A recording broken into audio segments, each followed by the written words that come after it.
আমাদের ভারতীয় সংবিধানের 7th শিডিউলে এবং পার্ট 11 এবং 12-এ কেন্দ্র রাজ্য সম্পর্ক বা সেন্টার স্টেট রিলেশনশিপের কিন্তু উল্লেখ রয়েছে। তো এখানে পার্ট 11-এ উল্লেখ রয়েছে কেন্দ্র রাজ্য যে লেজিসলেটিভ এবং অ্যাডমিনিস্ট্রেটিভ যে রিলেশনস গুলো রয়েছে সেগুলো সম্পর্কে।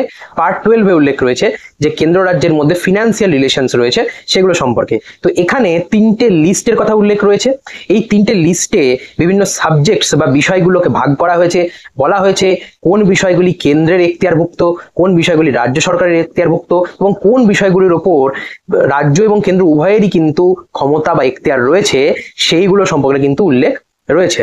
তো যে ইউনিয়ন লিস্ট বা লিস্ট 1 এর ক্ষেত্রে যদি আমরা দেখি, লিস্ট 1-এ 100টা সাবজেক্টস রয়েছে এবং এই বিষয়গুলোর উপর যে নিয়ন্ত্রণ বা এই বিষয়গুলো কিন্তু কেন্দ্র সরকারের এখতিয়ারভুক্ত থাকে এবং এই বিষয়গুলোর উপর আইন প্রণয়নেরও যে ক্ষমতা সেটাও কিন্তু কেন্দ্রের হাতেই থাকে। এর মধ্যে যে ইম্পর্টেন্ট বিষয়গুলি সেগুলি হচ্ছে atomic energy, currency, census, banking, insurance, communication, audit, এই বিষয়গুলি রয়েছে। এবং সেকেন্ড লিস্ট বা লিস্ট 2 হচ্ছে স্টেট লিস্ট, যে লিস্টে মোট 61 সাবজেক্টস বা 61টা সাবজেক্টসের উল্লেখ রয়েছে এবং এই বিষয়গুলির উপর আইন প্রণয়নের ক্ষমতা বা এই বিষয়গুলি কিন্তু রাজ্য সরকারের এখতিয়ারভুক্ত থাকে।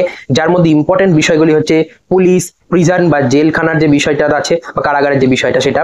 তাছাড়া রয়েছে local self government, public health. Local self government বলতে যে মিউনিসিপ্যালিটি, পঞ্চায়েত, এই বিষয়গুলোর ক্ষেত্রে কিন্তু যে আইন প্রণয়ন বা এই বিষয়গুলির যে এখতিয়ার বা ক্ষমতা এই বিষয়গুলির ওপর সেটা কিন্তু রাজ্য সরকারের রয়েছে। আর লিস্ট 3 হচ্ছে কনকারেন্ট লিস্ট, যে বিষয়গুলো কেন্দ্র রাজ্য উভয় সরকারেরই কিন্তু ক্ষমতাভুক্ত।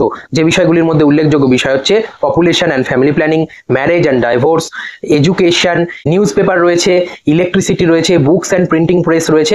এই যে বিষয়গুলি কিন্তু কনকারেন্ট লিস্টের মধ্যে পড়ে।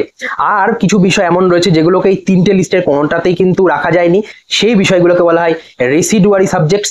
এবং এই রেসিডুয়ারি সাবজেক্টসগুলোর উপর আইন প্রণয়ন বা এই রেসিডুয়ারি সাবজেক্টসগুলোর ওপর যে ক্ষমতা সেটা কিন্তু পার্লামেন্টের কাছেই কিন্তু থাকে।